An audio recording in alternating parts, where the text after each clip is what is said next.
Hello everyone. हमारी एक video में हमने वाइल्ड और टेम्ड एनिमल्स के बारे में जाना, जहाँ टेम्ड का मतलब होता है पालतू या पालतू बनाना। दूसरे शब्दों में उसको घरेलू बनाना। इसको हम बोलते हैं डोमेस्टिकेटेड एनिमल्स, घरेलू पशु, जो एक ह्यूमन के साथ कंपेटेबल हो जाते हैं और उसके साथ रहते हैं। सभ्य या वातावरण के अनुकूल बनाना उनको।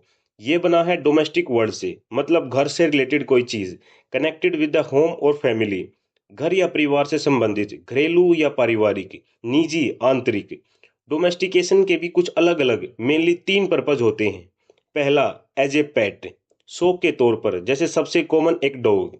दूसरा, as a livestock, dairy या फिर कोई अदर प्रोडक्ट्स के लिए, जैसे लेदर, फर एटसेट्रा। सबसे common cow, buffalo, sheep, goat etcetera. तीसरा, फॉर लेबर वर्क, मजदूरी करवाने या बोझा ढोने के लिए।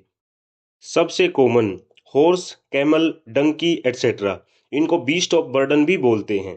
इन other languages, taming is as good as domestication, but in English language these two words refer to two overlapping but distinct concepts. Taming somewhere belongs to controlling those wild animals and letting them feel comfortable with you, while domestication is a process in which you keep those animals with you like a family members.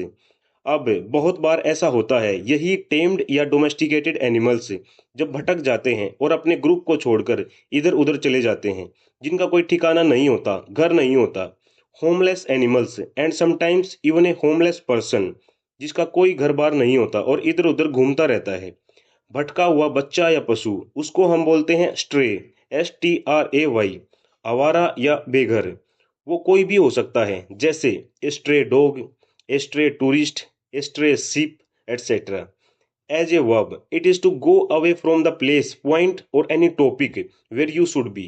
Wander off, भटकना या भटक जाना। Now, an example and a grave matter. Attacks by stray dogs are of a serious concern. आवारा कुत्तों के हमले एक गंभीर मुद्दा है।